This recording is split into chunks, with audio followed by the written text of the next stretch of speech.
Welcome to அப்கமர்ஸ் channel. இந்த வீடியோவில் நம்ம யாரை பற்றி பேச போகிறோம்னு பார்த்தா ரம்யா பாண்டியன். இவங்க ஒரு ஆக்ட்ரஸ், மாடல், அதுவும் இல்லாமல் குக் வித் கோமாலில் பார்ட்டிசிபெண்ட்டாக இருந்தாங்க. அதுக்கப்புறம் KPN Season-9 ஜட்ஜ். இப்போ ரீசெண்டாக பிக் பாஸ் வீட்டுக்குள்ளே போயிருக்காங்க. இவங்க திருநெல்வேலி டிஸ்ட்ரிக்டில் பிறந்தாங்க. இவங்க அண்ணா யூனிவர்சிட்டியில் பயோமெடிக்கல் இன்ஜினியரிங் முடிச்சுட்டு ரிசர்ச் அண்ட் டெவலப்மெண்ட் அனலிஸ்ட்டாக ஒர்க் பண்ணிட்டு இருந்தாங்க. அதுக்கப்புறம் ஒரு ப்ரொமோஷன் கிடச்சி பிஸ்னஸ் டெவலப்மெண்ட் மேனேஜராக போஸ்ட் ஆனாங்க. இவங்களுக்கு சினி ஃபில்ம் மேலே ரொம்ப பெரிய இன்ட்ரெஸ்ட் இருந்துச்சு. ஸோ மாடலிங் அண்ட் ஃபோட்டோ ஷூட்ஸ்லாம் பண்ணிட்டு இருந்தாங்க. இவங்க வந்து ஷார்ட் ஃபிலிம் நடிக்க ஆரம்பித்தாங்க. ஃபஸ்ட்டு ஷார்ட் ஃபிலிம் டேரக்டர் வந்து ஷெல்பி. அவர் வந்து மணி ரத்னம் சாரோட அசிஸ்டன்ட் டேரக்டராக ஒர்க் பண்ணார். அந்த ஷார்ட் ஃபிலிம் பேர் வந்து மானே தேனே பொன்மானே.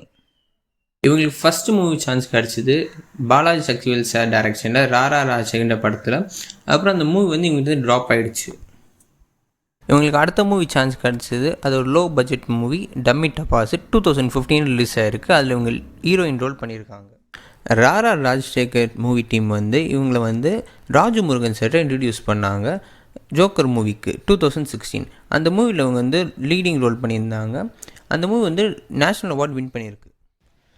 2018 சமுத்திரக்கனி சாரோட பேர் பண்ணி ஆன் தேவதை மூவியில் இவங்க நடிச்சிருந்தாங்க. இவங்களுக்கு அதுக்கப்புறம் மூவி சான்சஸ் கிடைக்கல. ஒரு ஃபோட்டோ ஷூட் மூலமாக செம வைரல் ஆனாங்க எல்லா சோஷியல் மீடியாஸ்லேயும்.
விஜய் டிவி நடத்தினா குக் வித் கோமாலில் இவங்க பார்ட்டிசிபேட் பண்ணாங்க. அது மூலிமா விஜய் டிவி டிஆர்பி ஏறுன்னு தெரிஞ்சோன்னே விஜய் டிவி வந்து இவங்களை KPI Season-9 ஜட்ஜாக போட்டிருக்காங்க. விஜய் டிவி சீரியலில் வந்து இவங்களுக்கு ஒரு நெகட்டிவ் ரோல் சான்ஸ் கிடச்சிருக்கு. இப்போ ரீசெண்டாக பிக் பாஸ் Season-4 இவங்க கண்டஸ்டண்ட்டாக பிக் பாஸ் வீட்டுக்குள்ளே போயிருக்காங்க.